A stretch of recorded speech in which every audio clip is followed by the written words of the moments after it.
Hello friends, welcome to रीति study hub. तो आज का जो हमारा टॉपिक है वो है कि कैसे हमने जो है डेटा को सर्च करना है माइक्रोसॉफ्ट असेस के डेटाबेस के अंदर with the help of assess data source control in ASP.NET। तो जो असेस डेटा सोर्स कंट्रोल है वो हमें ASP.NET के अंदर अवेलेबल है। अगर आप कभी भी अपने प्रोजेक्ट के अंदर MS असेस के डेटाबेस के साथ कनेक्टिविटी करवाना चाहते हैं तो ये काफ़ी अच्छा कंट्रोल है, असेस डेटा सोर्स कंट्रोल। तो चलिए, ये मेरे पास ऑलरेडी एक रनिंग एग्जांपल है, तो पहले मैं इसकी वर्किंग आपको समझा दूंगा और फिर आपको मैं बताऊंगा कि कैसे आप बड़े इजी वे के साथ जो है सर्च वाला ऑपरेशन जो है परफॉर्म कर सकते हैं अपने एग्जांपल के थ्रू अपने प्रोजेक्ट के अंदर। तो चलिए, कोई कस्टमर आईडी सर्च करके देख लेते हैं 110। और जैसे ही मैं सर्च के ऊपर क्लिक करूँगा तो ये मेरा 110 के रिगार्डिंग जो सारी डिटेल्स हैं वो आ जाएगी। तो अगर मैं यहाँ पे कोई ऐसा कस्टमर आईडी लिख देता हूँ जो अवेलेबल नहीं है डेटाबेस के अंदर, तो ये सर्च करके मेरे पास ये है इंफॉर्मेशन देगा कि no record of particular customer ID found. तो अगर मैं कोई और ऐसा कस्टमर आईडी सर्च करता हूँ जो अवेलेबल है मेरे डेटाबेस के अंदर, तो जैसे ही मैं सर्च के ऊपर क्लिक करूँगा तो उसकी सारी जो डिटेल है वो ग्रिड व्यू के अंदर मेरे पास डिस्प्ले हो जाएगी। तो ऐसा प्रोजेक्ट या ऐसी एग्जांपल आज हमने क्रिएट करनी है। तो चलिए शुरू करते हैं अपना आज की एग्जांपल, और प्रोजेक्ट को कैसे डेवलप करना है वो देखते हैं। तो स्टूडेंट्स और फ्रेंड्स, चलिए आज का जो हमारा प्रोडक्ट है वो शुरू करते हैं। तो सबसे पहले फाइल के ऊपर क्लिक करेंगे, न्यू, और यहाँ पे नया प्रोजेक्ट क्रिएट करते हैं। और यहाँ पे हम जो है फोल्डर का नेम असाइन कर देंगे, सर्च डेटा असेस डेटाबेस, और यहाँ पे अपनी एप्लीकेशन का नेम लिखेंगे, search data using assess data source control. आप अपने अकॉर्डिंगली जो नेम है वो लिख सकते हैं। तो यहाँ पे मैं वेब एप्लीकेशन सेलेक्ट करता हूँ और यहाँ पे ओके कर देता हूँ।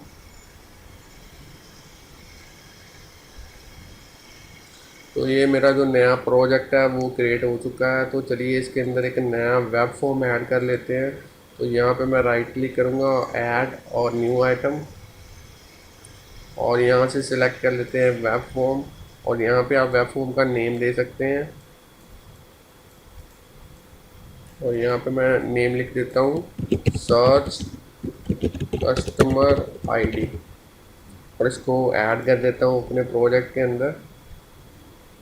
तो ये जो मेरा नया वेब फॉर्म है वो क्रिएट हो चुका है। तो चलिए इसके डिज़ाइन व्यू के अंदर चलते हैं, और यहाँ पे सबसे पहले टूल बॉक्स में से एक लेबल इंसर्ट करते हैं। तो जैसे लेबल के ऊपर मैं डबल क्लिक करूँगा, मेरा लेबल जो है वेब फॉर्म के ऊपर इंसर्ट हो जाएगा। और यहाँ पे प्रॉपर्टीज़ के अंदर जाकर यहाँ पे टेक्स्ट प्रॉपर्टी है, वहाँ पे मैंने लिखना है हरिप्री स्टडी हब। तो ये टेक्स्ट जस्ट मैं चैनल की प्रमोशन के लिए यूज़ कर रहा हूँ। आप अपने अकॉर्डिंगली अपनी मर्ज़ी के साथ कोई भी टेक्स्ट अपने अकॉर्डिंगली जो है टाइप कर सकते हैं। तो अगर आपने हमारा चैनल अभी तक सब्सक्राइब नहीं किया तो जल्दी से इसको सब्सक्राइब कर लें। तो यहाँ पे अब मैं डायरेक्टली जो है अपने जो प्रोजेक्ट का हेडिंग है वो लिख देता हूँ, search customer ID using assess data source control इन ASP.NET। तो हमने आज की एग्जांपल के अंदर जो है कस्टमर आईडी पर्टिकुलर सर्च करनी है। तो इसके लिए यहाँ पे मैं लिख देता हूँ एंटर कस्टमर आईडी, और यहाँ पे एक नया टेक्स्ट बॉक्स इंसर्ट कर देते हैं। तो यहाँ से टेक्स्ट बॉक्स के ऊपर डबल क्लिक करूँगा तो आप देख सकते हैं जो मेरा टेक्स्ट बॉक्स है वो वेब फॉर्म के ऊपर आ चुका है। तो इसके बाद हमने एक बटन यूज़ करना है। तो बटन ऐड कर देता हूँ मैं यहाँ पे। तो बटन के ऊपर मैं लिख देता हूँ प्रॉपर्टीज़ में जाकर सर्च। तो ये मेरा बटन भी आ चुका है। तो इसका जो बैक कलर है वो मैं चेंज कर सकता हूँ यहाँ से, जैसे मैंने येलो कर दिया कलर। अब हमने जो है एक ग्रिड व्यू इंसर्ट करना है अपने वेब फॉर्म के ऊपर। तो ये मेरा ग्रिड व्यू भी आ चुका है। तो अभी इसको कॉन्फ़िगर नहीं करना, बाद में कॉन्फ़िगर करेंगे। तो टूल बॉक्स में से अब हमारा जो नेक्स्ट कंट्रोल है वो है असेस डेटा सोर्स कंट्रोल। तो ये आज का हमारा मेन कंट्रोल है। इसी के साथ हमने जो है माइक्रोसॉफ्ट असेस के डेटाबेस के साथ कनेक्टिविटी करनी है। तो काफ़ी इम्पोर्टेंट कंट्रोल है। तो मैं आपको दिखा देता हूँ कैसा डेटाबेस जो है मैंने असेस के अंदर जो है ऑलरेडी क्रिएट करके रखा हुआ है।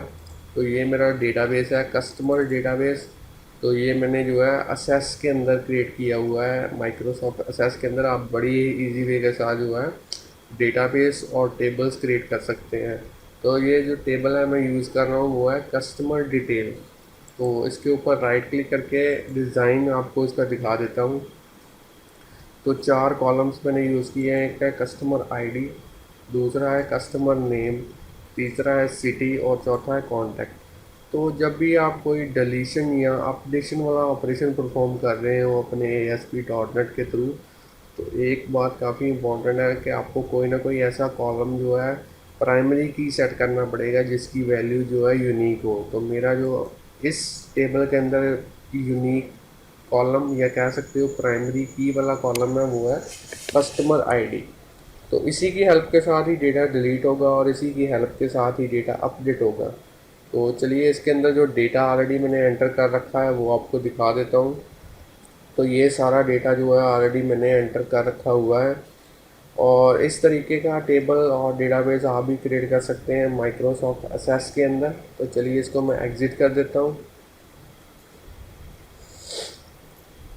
अब हमने जो है असेस डेटा सोर्स को कनेक्ट करवाना है अपने माइक्रोसॉफ्ट के असेस के डेटाबेस के साथ। उसके लिए जो असेस का डेटाबेस है वो हमें अपने प्रोजेक्ट के अंदर ऐड करना पड़ेगा। इसीलिए हम सॉल्यूशन एक्सप्लोरर के अंदर ऐप डेटा के ऊपर राइट क्लिक करेंगे और उसके बाद में ऐड और फिर एग्जिस्टिंग आइटम, और यहाँ से हम वो वाला डेटाबेस सेलेक्ट करेंगे जो हमने असेस के अंदर क्रिएट किया हुआ है। तो मेरा जो डेटाबेस है वो डेस्कटॉप के ऊपर पड़ा हुआ है। तो ये डेटाबेस है, इसको सिलेक्ट कर देता हूँ और ऐड कर देता हूँ अपने प्रोजेक्ट के अंदर। तो ये देख सकते हैं मेरा जो डेटाबेस है वो आ चुका है। अब हमने जो नेक्स्ट स्टेप है वो ये करना है कि असेस डेटा सोर्स कंट्रोल को कॉन्फ़िगर करना है। तो यहाँ से ब्राउज़ के ऊपर क्लिक करेंगे और यहाँ से फ़ोल्डर सेलेक्ट करेंगे और यहाँ से वो डेटाबेस सेलेक्ट करेंगे जो हमने एसएस के अंदर क्रिएट किया हुआ है। ओके, और उसके बाद में नेक्स्ट। तो आप देख सकते हैं बाय डिफ़ॉल्ट एक ही टेबल था, इसलिए टेबल अपने आप ही सिलेक्टेड है। किसी भी ऑप्शन को हमने चेंज नहीं करना। जो सबसे इम्पोर्टेंट ऑप्शन है डिलीशन के लिए वो है एडवांस्ड के अंदर, और यहाँ पे हमने क्लिक करना है और इसको ओके कर देना है और फिर नेक्स्ट। सॉरी, इसको हमने ऑप्शन को चेंज नहीं करना। जो हमारी सर्च वाली ऑप्शन थी उसके लिए हमने वेयर के अंदर जाना है और यहाँ पे कॉलम सेलेक्ट करना है किसके अकॉर्डिंगली जो है हम सर्च करवाना चाहते हैं। तो कॉलम हमारा है कस्टमर आईडी, किसके इक्वल हो। तो यहाँ से हमने कंट्रोल सेलेक्ट करना है और कौन से कंट्रोल के इक्वल हो, टेक्स्ट बॉक्स 1 के इक्वल हो। जो यहाँ पे जो टेक्स्ट टाइप करेंगे हम कंट्रोल आईडी उसके अकॉर्डिंगली जो है सर्च करेगा। और इसको ऐड कर देते हैं इसके अंदर। ये देखिए हमारी जो वेयर क्लॉज है वो बन चुकी है, इसको ओके कर देंगे। अब नेक्स्ट और उसके बाद में फिनिश। तो ये हमारा जो असेस डेटा सोर्स है कॉन्फ़िगर हो चुका है। तो चलिए ग्रिड व्यू को कॉन्फ़िगर कर लेते हैं। तो सबसे पहले इसकी फॉर्मेटिंग जो है वो देख लेते हैं। काफ़ी फॉर्मेट हमारे पास अवेलेबल है ऑटो फॉर्मेट्स। तो यहाँ से आप अपने अकॉर्डिंगली जो है फॉर्मेट सेलेक्ट कर सकते हैं। तो मैं जो है ब्राउन शुगर सेलेक्ट कर लेता हूँ, ये मुझे काफ़ी अच्छा लगता है। तो यहाँ से हमने जो है डेटा सोर्स सेलेक्ट करना है। तो हमारा जो डेटा सोर्स है वो है असेस डेटा सोर्स 1।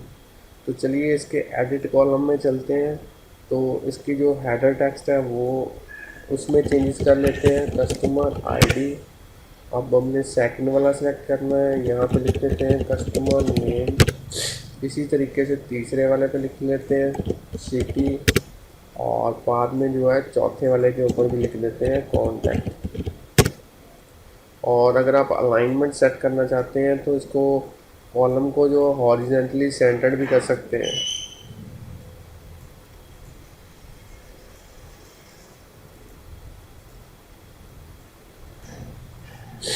तो ये मैंने जो है सारे कॉलम्स जो है हॉरिजॉन्टली अलाइन कर दिए हैं सेंटर्ड है। इसको ओके कर देता हूँ। तो अब हमने जो है एक और प्रॉपर्टीज़ की सेट करनी है, वो है एम्प्टी डेटा टेक्स्ट। अगर हमारे पास कस्टमर आईडी नहीं सर्च होता या अवेलेबल नहीं हो तो एम्प्टी ग्रिड व्यू के टाइम ये हमें मैसेज शो करवाएगा, no record of particular customer ID found. तो इसको सेव कर देते हैं।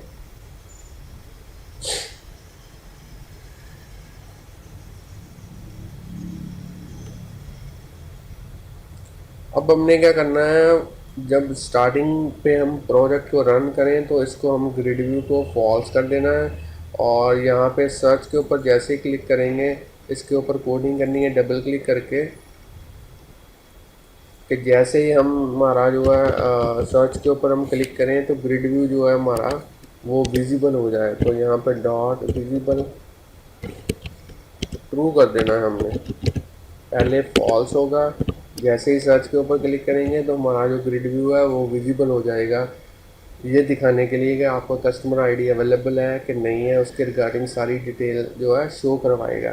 तो चलिए हमारा प्रोजेक्ट रेडी है, इसको रन करके देख लेते हैं एक बार।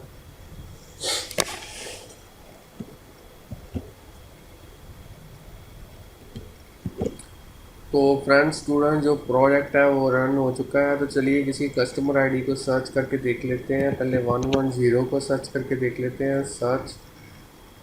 और जैसे ही मैंने सर्च के ऊपर क्लिक किया तो ये मेरे डेटाबेस में से देखेगा कौन सा डेटा अवेलेबल है, ये वाला डेटा कि नहीं। तो ये देखिए आपके सामने जो है 110 का रिकॉर्ड जो है वो फाइंड आउट हो चुका है। तो चलिए कोई एक ऐसी रो सर्च करके देखते हैं, ऐसा कस्टमर आईडी सर्च करके देखते हैं जो हमारे डेटाबेस में अवेलेबल नहीं है।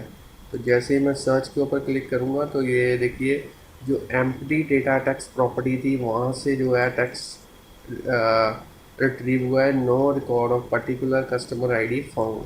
तो एक और रो करके देख लेते हैं सर्च 109।